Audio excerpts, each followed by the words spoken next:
Ja, Merlijn, ik zal het maar meteen even eerlijk zeggen. Ik heb best wel wat dingen gehoord in deze aflevering waarvan ik gewoon helemaal nog niet wist dat het bestond. Ik doe net alsof ik niet weet wat je bedoelt, maar wat dan? Nou, dat TikTok Live bijvoorbeeld op dit moment een van de grootste verkoopplatformen ter wereld is. Groter dus dan sommige webshops. Nou, ik had dat totaal gemist. Ja, TikTok Live, ik had er ook nog nooit van gehoord. Maar wij moeten sowieso maar eens iets beter aan onze influencer-carrières gaan werken. Want dat is volgens Liam Parkinson de manier om meer controle te houden over wat je wil maken en om meer geld te verdienen. Ja, en dat willen we natuurlijk allemaal. En Liam, die kan het weten, want hij heeft een indrukwekkend track record. Hij begon zelf als creator op YouTube, toen dat echt pas net bestond. Toen werkte hij een tijd voor Google en voor Twitch. En nu heeft hij een eigen bedrijf voor de zakelijke kant van de creator economy. En dat bedrijf heet Inflverse. En dat platform regelt alle betalingsverkeer tussen bedrijven, bureaus en creators. En hij zorgt ervoor dat iedereen, en dat is een beetje zijn asset, binnen 24 uur na het afronden van een campagne betaald wordt. Nou, en zo'n bedrijf als dat van Liam laat zien hoe volwassen de creator economy al aan het worden is. Liam sprak erover in het panel How Companies and Talent are Evolving to Stay Ahead op de allereerste editie van techconferentie South by Southwest in Londen. Wij waren erbij en we waren onder de indruk van Liam, dus we dachten we vragen hem meteen even om zijn 3 takeaways. Mijn naam is Merlijn Passier. Ik ben Jolien van de Griend. En dit zijn de takeaways van onze gast Liam Parkinson.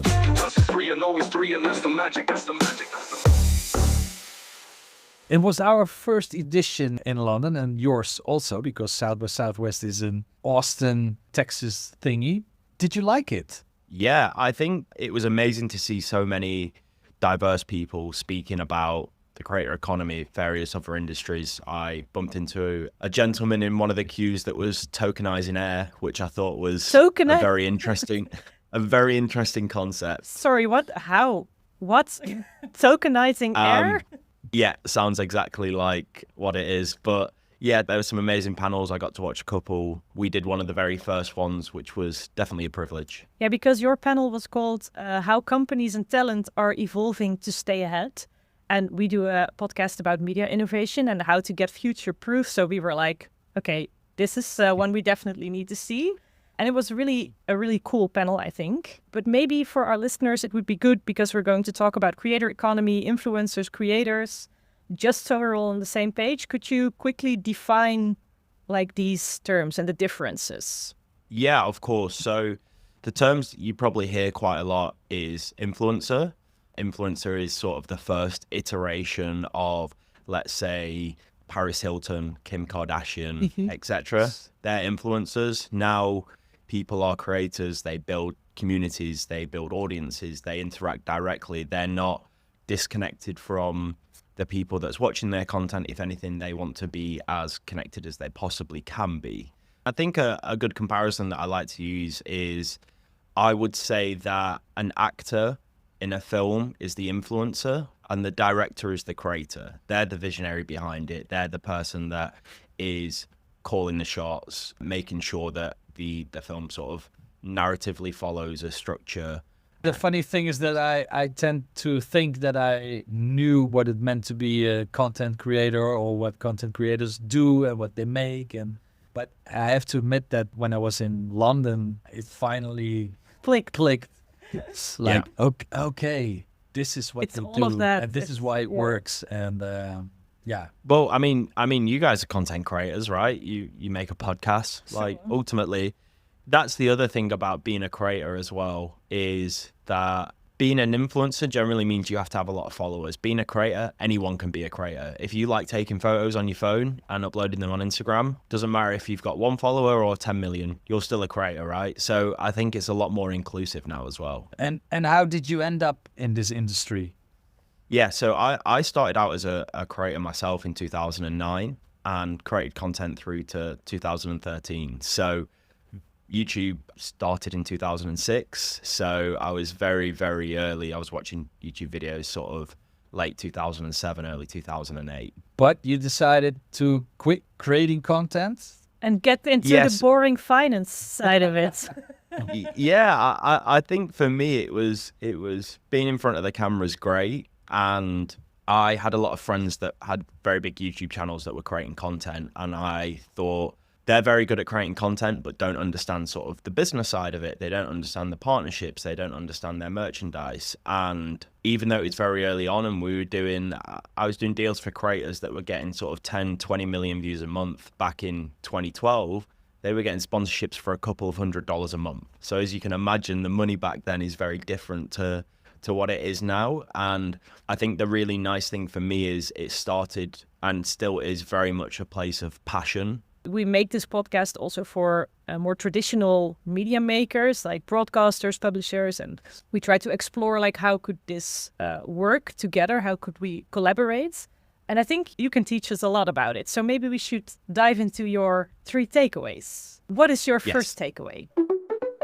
You need to partner with creators instead of just hiring them. Right. I think that's an interesting one. This is one of the things you said in the panel also, and I like highlighted it and put it on LinkedIn because I think we're used to a different power dynamic. Like a company, a broadcaster has an idea and they're like, okay, we need these and these people. We hire them, we tell them what to do, and then everything is going to be fine. And as you put it, that's not the case anymore.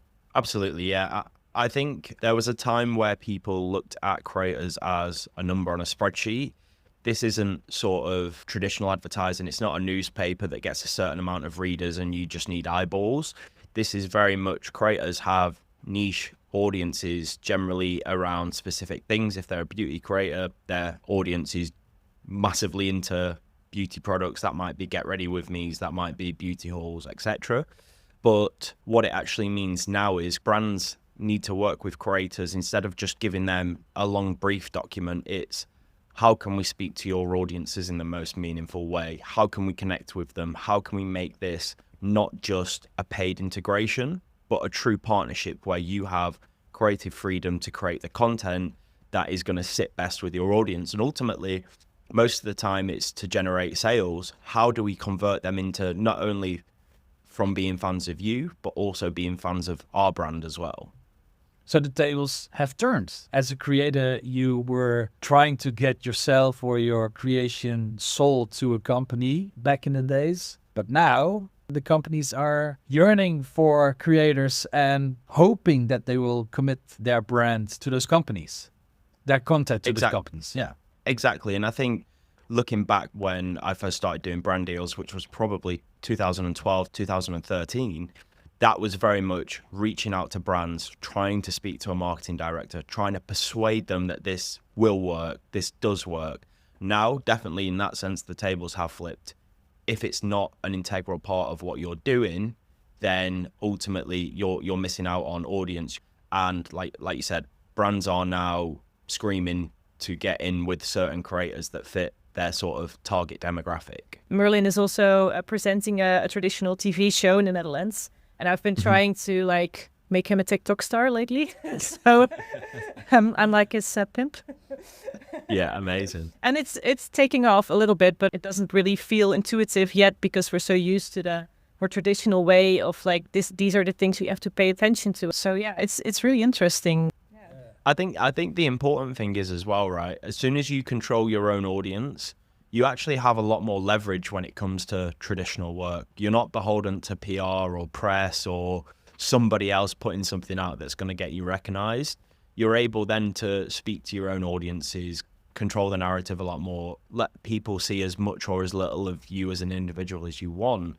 And then quite often in the UK, a lot of TV personalities have moved to social media and they're actually seeing higher rates, more work, etc., from being able to bring an audience with them to whatever projects they're working on. But in your session, it was also said that influencers tend to look for the old-fashioned traditional media. So influencers going to television. Absolutely. Why?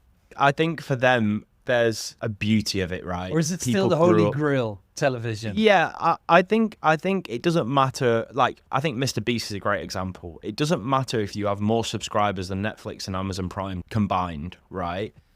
You still want to be on the thing you grew up watching as a kid. And that is TV, right? I think... But everybody says TV is dead and we should go online with our stuff. Yeah, but maybe it's the validation of like these people in high places who tell you like you're good enough for Netflix or something. Yeah, I think there's a different dynamic there in terms of validation, right? I think eventually you get to a point where you do things to please your audience because they almost have an expectation. But I think an interesting point is I was speaking to a comedian recently, and she was saying that she is building a big online presence. If she was to put the time into online that she would to a tour, she would reap way more benefit, way more money from creating digital content. But it is the validation of standing in a room in front of people on a stage, laughing at your jokes, that is actually the buzz.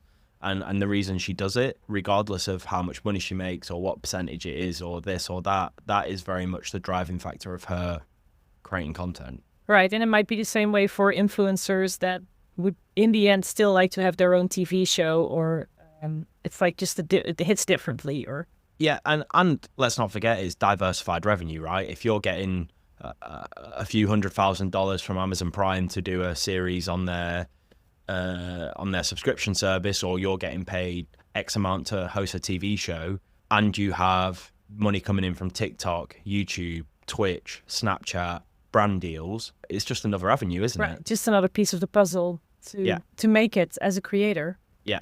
But I still believe that long form will have its great return to all kinds of media. Yeah, and I think what people are forgetting is that everything has its place. People think long form's dying because Snapchat's so big right now. People are still creating. One of my friends creates like 1 to 2 hour vlogs every single day, gets huge audience retention. It's almost, he releases it at 7 p.m. every day. That's primetime TV. He's releasing it as almost a TV series. So I wouldn't say that long form is dropping off. I think people are just consuming it in different places. If people are seeing TV rankings go down, figure out what you can do to put the content out on YouTube or reach an audience in a different way that's consuming media way differently to how it was 20 years ago. Good advice, I think. Let's go to the second takeaway. Influencer marketing is a must for every marketing strategy. Okay, so I can be childish and say, of course you would say that. Yes. But maybe you can convince me. Why is it a must? I think nowadays the opportunity of sort of traditional advertising, TV, radio, newspapers, billboards, that's great. But ultimately, the audience that you're advertising to in those circumstances are very wide. You don't know the demographic. Even things like when they give TV numbers of how many people have watched a TV program, they're estimates based on households. You don't know the ages, you don't know what their interests are, you don't know what they like to do on the weekend. However, the targeted nature of what you can do now and how niche you can be with creators. Let's say you are a gaming creator and you play one certain game and you're the game's publisher for a similar genre of game. You know that you can purchase that creator essentially to do an advertisement for you, and you'll speak directly to the audience of game enthusiasts that like that type of game and really hone in on their passions and their sort of things they like to do in their free time.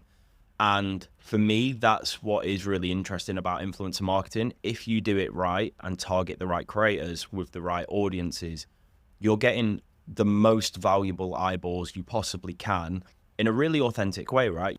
And I worked at Google back in 2015, and this was very much the precipice point of where the shift between TV spend and spending digitally was kind of battling each other. And for me, that was the point where brands started turning around and going, if we are not doing some form of influencer or creator marketing, we are missing out.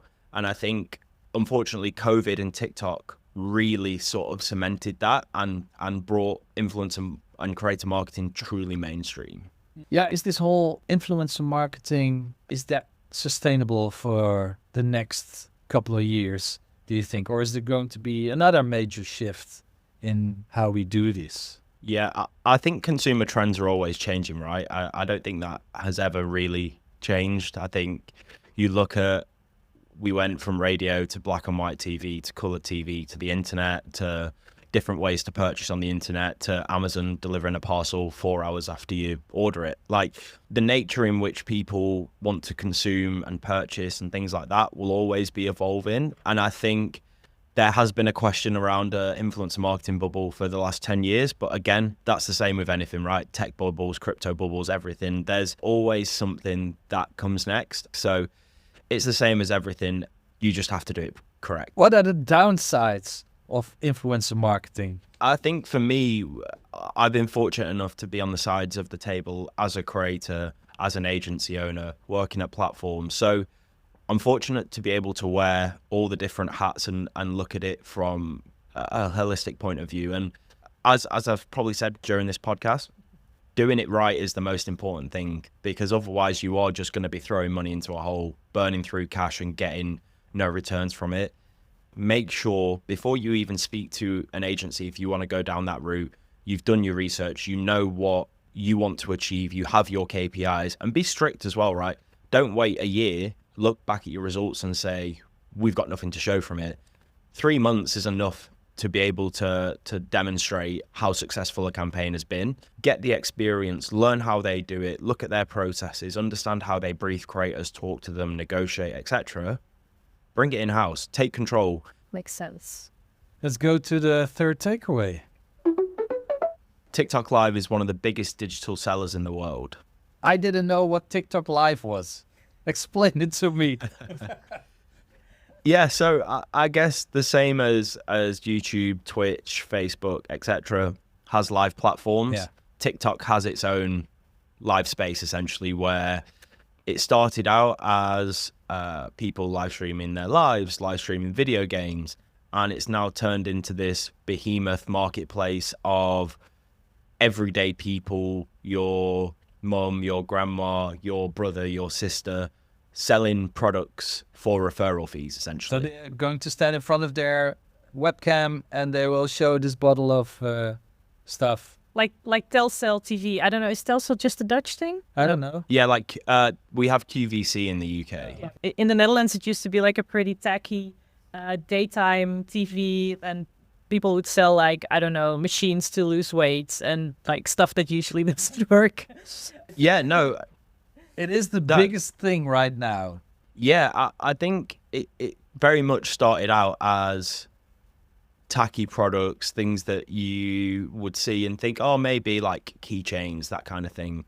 But now we see huge brands that are on there selling high value items. There was a business in the UK that was selling handbags, purses, trainers, etc. for thousands of pounds on TikTok Shop. Oh. So it isn't just your small little items now. It can be absolutely anything. And businesses, for example, what's really popular in the UK is postal bakery businesses. So they'll bake cookies, cakes, etc. and post them out to people anywhere in the UK. And then you buy the cookies, you mean? You buy the cookies and they post them to you. Great business. However, loads of these businesses are going super viral and blowing up because of TikTok Shop, and they wouldn't have had that sort of exposure before. Okay. And this is all related to the live streams, because like, what does that look like? Is it an hour-long live stream, or is it just someone checking in? Like, I'm trying to... You can see the cookies being baked. Yeah, there is so many different ways that people do it. Again, it is very much creator by creator. It could be a gaming live stream. It could be I go live every day between 9 and 10 p.m. It could be I go live every day from 8 a.m. to 8 p.m. So there is no hard and fast formula for this. It is very much what the community's into, what the person's schedule is. The one thing that it has to be is consistent. So if you go live every day 9 till 9, you have to be there. Right. So why is it so successful then? If there are other platforms that do the same thing? TikTok, because it can be done all from your mobile, you don't need a setup, you don't need a webcam, you don't need a computer. It's given them access to live everywhere, right? So typically a streamer, unless you had a big expensive backpack or a cameraman or something like that, you had to stream from your home. Now it has very much given access to individuals to take it out, to go on trips, to go traveling. It's given people freedom, essentially. And they have a great monetization strategy on the platform. You can get diamonds, you can get subscribers, you can get gifts. And these all equate to real money, right? And a lot of people are reaping the rewards of those and earning thousands and thousands and thousands of dollars daily from their audiences. There's a whole new world. Yeah, I that we feel need to get old-fashioned. into. Oh, but then again, you had Periscope. I mean, you could go live with Periscope 5 or 6 years ago. And Clubhouse was like a thing for Yeah. maybe 3 months. But the problem was that you couldn't make any money. Yeah, and I think the big thing for TikTok is they have their algorithms so accurate to the individual that it probably takes less than 5 minutes for them to figure out what you actually want to watch, what you want to be served. And I think once you get hooked into the sort of feed product, transitioning into the live element and becoming then a sort of spending customer of theirs is a very easy sort of path to follow. Could you also use TikTok Live to build community or reach new audiences as a traditional media creator? Yeah, absolutely. I think you see now sort of what I'd class as maybe it's not an old school business, but as a more traditional business, like in the UK, BBC News and Sky News and people like that, they live stream on TikTok, right? Whenever there's a big event happening or something is happening in sports, TV, film, etc., music, there is always a live element to it, whether that is on TikTok, whether that is on Twitch or YouTube, etc. So the power of live is there. It really is something now that can't be ignored, similar to influence marketing, right? If you are putting on a big sporting event, there is a live element to it. So how about the developments around AI? I mean, if you can be in front of your own mobile phone and be on TikTok Live, I can imagine that you can create a AI avatar that does all the work for you.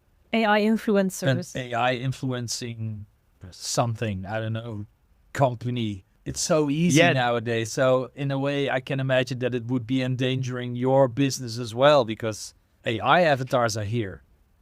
Yeah, I think as with anything that's AI related, and I use ChatGPT always as a really good example, right? It's a tool that's there to enhance and to support. It's not a tool yet that is able to do it all, right? Now, I think it's a similar concept with the avatars, right? They're great. You can create content with them. They're very good for shoulders and above content. I saw a company released like an update to their voice model where it can now whisper, where it can get excited. So we're definitely making the strides. I don't think we're there yet in terms of people being able to live stream a full AI avatar. That would be horrendously scary, I think. Yeah. I think for me, yeah, it's about adoption. It's about using it in the right places. It's about using it as an enhancement, not as a sole tool to do everything. And that's just in kind of my just in thoughts around case that it would happen, would you negotiate for the AI avatars and like make sure they get paid on time? Yeah, I think for us, we're in a very interesting space, and I think they're similar to how there are AI avatars. There are also people that create these like virtual influencers that are fully sort of digital suited up, but you obviously never see their face, and they're a cartoon character and things like that. And yeah, for us as a business, if there are deliverables on a contract and we can see that the work's been delivered, then we're more than happy to work with them. Cool. I have hoped to hear a magic formula from you on how to make big money using the influencer marketing strategies. I didn't hear that because, well, it doesn't exist. Then Yeah. again, is this something that you can really make big money with? Yeah, I mean, there are probably hundreds of thousands of creators around the world that are making this. I like to use like the football soccer analogy, right? Yeah. These guys are paid at the top hundreds of thousands of pounds a week. There are creators making 10 times that, right? Now, it's the same as anything. If you want to be a footballer in the UK and play in the Premier League, it's 0.0001 person will make it, right? It's the same with being a creator. It's so saturated. There is the top 0.1% that make millions of dollars. Yeah. Will most creators make over $1,000? Probably not, right?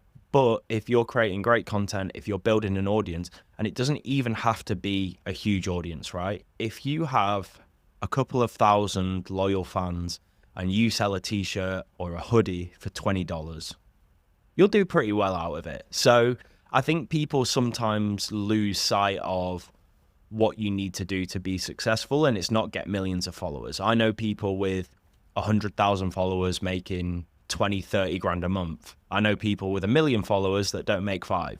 So it's about creating that engaged audience that is there for you and isn't there for an aesthetic or there for something that isn't related to you as an individual, because it's very hard to actually build that connection and get that buy-in. So I think that is probably the most important side of it. And yeah, not getting lost in the numbers is really important.